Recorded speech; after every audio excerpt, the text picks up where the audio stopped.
Hi hello guys welcome to code with Raviram. So మీరు ఈ video topic చూసి కూడా ఈ వీడియో మీద క్లిక్ చేశారంటే మీ డెడికేషన్ ఎలా ఉందో తెలుస్తుంది. నేను నా బీటెక్ ఎక్స్పీరియన్స్ లో సెమిస్టర్ గురించి కొన్ని టిప్స్ అయితే ఇస్తాను. External labs and internal labs ను ఎలా అటెంప్ట్ చేయాలి, సెమిస్టర్ లో ఎలా గుడ్ మార్క్స్ తెచ్చుకోవాలని నేను ఈ వీడియోలో ఫుల్ గా ఎక్స్ప్లెయిన్ చేస్తాను. నాకు మీ నుంచి కావాల్సింది ఏంటంటే like, comment, subscribe. So late చేయకుండా మన వీడియో అయితే స్టార్ట్ చేసేద్దాం. ఈ వీడియోను 2 పార్ట్స్ కింద డివైడ్ చేస్తాను. సో ఫస్ట్ పార్ట్ లో నా యొక్క ఎక్స్పీరియన్స్ గురించి డీటెయిల్ గా ఎక్స్ప్లెయిన్ చేస్తాను.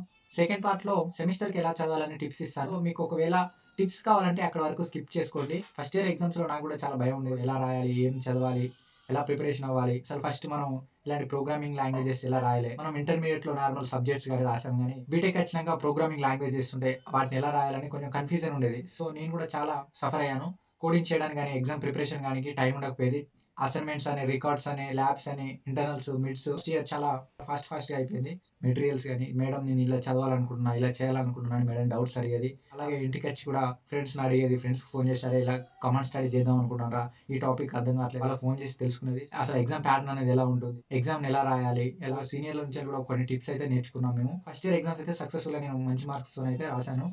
ఫస్ట్ ఇయర్ అలా అనిపిస్తుంది. సో సెకండ్ ఇయర్ అంతా వన్ డే బ్యాటింగ్ అవుతుంది. ప్రిపరేషన్ చేయడానికి వన్ డే అనేది ఎక్కువైపోతుంది మనకు. బ్యాక్లాగ్స్ అయితే ఉంచుకోకండి. మీ కాలేజ్ ఎంత స్ట్రిక్ట్ అయినా పర్లేదు, సిలబస్ కాపీ ఫుల్గా చదివితే మాత్రం ఆయన ఆటోనమస్ అని మీరు ఈజీగా పాస్ అవుతారు.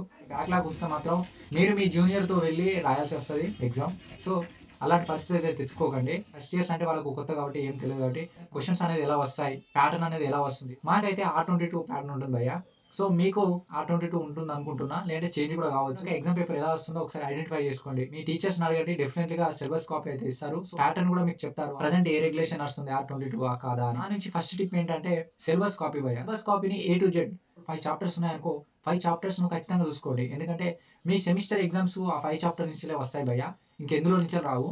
సో ఫర్ ఎగ్జాంపుల్ ఒకవేళ మీ ఫ్యాకల్టీ ఇంపార్టెంట్ క్వశ్చన్స్ ఇస్తే ఆ 5 క్వశ్చన్స్ అయితే డెఫినెట్లీగా చదువుకోండి. సో నెక్స్ట్ ఎక్కువ ప్రియారిటీ సిలబస్ కాపీకి ఇవ్వండి. ఎందుకంటే సిలబస్ కాపీలో ఫుల్ 5 చాప్టర్స్ అనేది ఉంటాయి, అలాగే టాపిక్స్ కూడా ఉంటాయి. సో ఆ టాపిక్స్ వైజ్గా చదువుకోండి.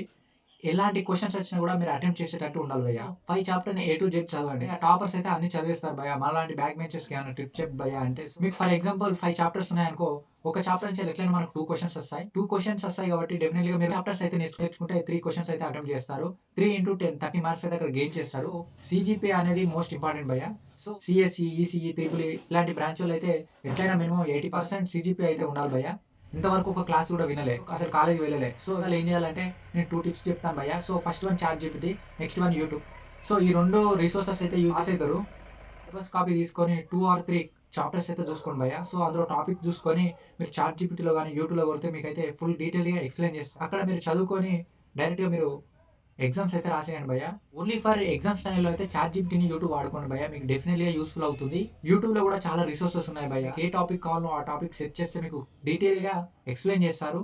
ఆ కీ పాయింట్స్ రాసుకొని మీ ఎగ్జామ్లో అయితే రాయండి, డెఫినెట్లీగా గుడ్ మార్క్స్ తెచ్చుకుంటారు. ChatGPT ప్రజెంట్ మోస్ట్ ట్రెండింగ్లో ఉంది. సో మీరు ఎలాంటి క్వశ్చన్స్ అడిగినా వితిన్ 2 secondsలో మనకు ఆన్సర్ అయితే జనరేట్ చేస్తుంది. ఎలాంటి క్వశ్చన్స్ అడిగినా కూడా జనరేట్ చేస్తుంది. ChatGPT కూడా యూజ్ చేయండి. నా సెకండ్ టిప్ ఏంటంటే సిలబస్ కాపీని ఐడెంటిఫై చేసుకోండి. అంటే మీకు ఎలా క్వశ్చన్స్ వస్తున్నాయి, ఎన్ని క్వశ్చన్స్ వస్తున్నాయి. సో ప్రజెంట్ మాకైతే R22 రెగ్యులేషన్ కాబట్టి 10 మార్క్ క్వశ్చన్స్ 10 వస్తాయి భయ్య. సో అందులో మేము 5 రాయాలి. సో 1 మార్క్ క్వశ్చన్స్ 10 వస్తాయి, 10 రాయాలి. మీరు ఎగ్జామ్ ప్యాటర్న్ మీది ఎలా వస్తుందో ఒకసారి ఐడెంటిఫై చేసుకోండి. మీ ఫ్యాకల్టీని అడగండి, వాళ్ళు చెప్తారు. సో అలాగైతే నేర్చుకోండి. చాప్టర్స్ ఏం చదవకుండా పోయే వాళ్ళే ఫెయిల్ అవుతారు భయ్య. సో అలా అయితే చేయకండి. సెమిస్టర్ ఎగ్జామ్ ఒక్కసారి ఒక బ్యాక్లాగ్ పడ్డదనుకో, అది 4 years అయినా క్లియర్ చేయలేం. సో మన జూనియర్స్తో వెళ్ళి అయితే మనం ఎగ్జామ్స్ రాయాలి. సో అలాంటి సిచ్యువేషన్స్ అయితే తెచ్చుకోకండి. థర్డ్ టిప్, ఇండివిజువల్ అయితే చదవకండి. ప్రజెంట్ మీరు ఇండివిజువల్గా చదువుతున్నారంటే ఒక ఎగ్జామ్ ఉంటే ఇంకో ఎగ్జామ్కు ప్రిపేర్ అవుతారు. సో అలా చదవకండి, గ్రూప్ వైజ్గా చదవండి. సో గ్రూప్ వైజ్గా అంటే ఎలాంటి ఫ్రెండ్స్తో అంటే ఈ ఎగ్జామ్ టైంలో ఎవరికైతే డెడికేషన్ ఉందో ఆ ఫ్రెండ్స్తో అయితే వెళ్ళి చదవండి. సో వాళ్ళతో డిస్కస్ చేసుకోండి, మీరు ఎలా రాస్తున్నారు, మాకు కొన్ని టిప్స్ ఇవ్వ. సో ఏ క్వశ్చన్స్ ప్రాక్టీస్ చేస్తున్నావు, ఏ చాప్టర్స్ చదువుతున్నావు, ఎలా చదవాలని వాళ్ళని అడగండి. వాళ్ళు కొంచెం కాన్సెప్ట్ అనేది ఇస్తారు మీకు. అలా నేర్చుకోవడం వల్ల మీకు సబ్జెక్ట్ కూడా పెరుగుతుంది. అయితేనే చదివే వాళ్ళతో ఉండండి. నెక్స్ట్ మీ ఇష్టం, మీరు ఎవరితో ఉన్నా పర్వాలేదు.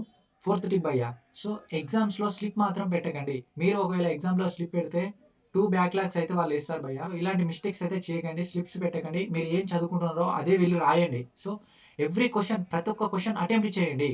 మాక్సిమం అటెంప్ట్ చేయండి. మీకు ఒకవేళ 5 క్వశ్చన్, అందులో మీకు 3 క్వశ్చన్స్ వచ్చినాయి. సో 2 క్వశ్చన్స్ వదిలేయకండి, మీరు ఓన్గా రాసేటట్టు ట్రై చేయండి. సో పాస్ అవుతారు, ఫెయిల్ అయితే ఎవరు కాదు. So fifth tip, internal externals కూడా గుడ్ మార్క్స్ తెచ్చుకోండి. సో 5 క్వెషన్స్ ఇస్తారు. ఆ 5 క్వెషన్ ప్రాక్టీస్ చేసుకొని రమ్మంటారు. ఆ ల్యాబ్‌లో పోయి మనం అయితే ఆ 5 క్వెషన్స్ రాసేస్తాం. సో ఎలా అంటే కన్క్లూజన్ ఏంటి ఇలా అయితే రాసేయండి. అక్కడ వెళ్లి మనం ఏదో చేసేస్తాం, రీడింగ్స్ చేసుకుంటాం. సో అలా అయితే కంప్లీట్ అయిపోతుంది. సో మిడ్‌లో ల్యాబ్‌లో మంచి మార్క్స్ తెచ్చుకోండి. సో సెమ్ ఆటోమేటిక్‌గా పాస్ అయితారు భయ్యా. మిడ్‌లో మంచి మార్క్స్ తెచ్చుకోండి. సెమిస్టర్‌లో ఒక 30, 40 తెచ్చుకుంటే చాలు భయ్యా. మిడ్ మార్క్స్‌తోనే పాస్ అయితారు. సో ఈ టిప్స్ నీకు యూజ్‌ఫుల్ అవుతున్నాయని నేను అనుకుంటున్నా. ఈ వీడియో ఎలా అనిపించిందో కింద కామెంట్ రూపంలో చెప్పండి. Thank you for watching.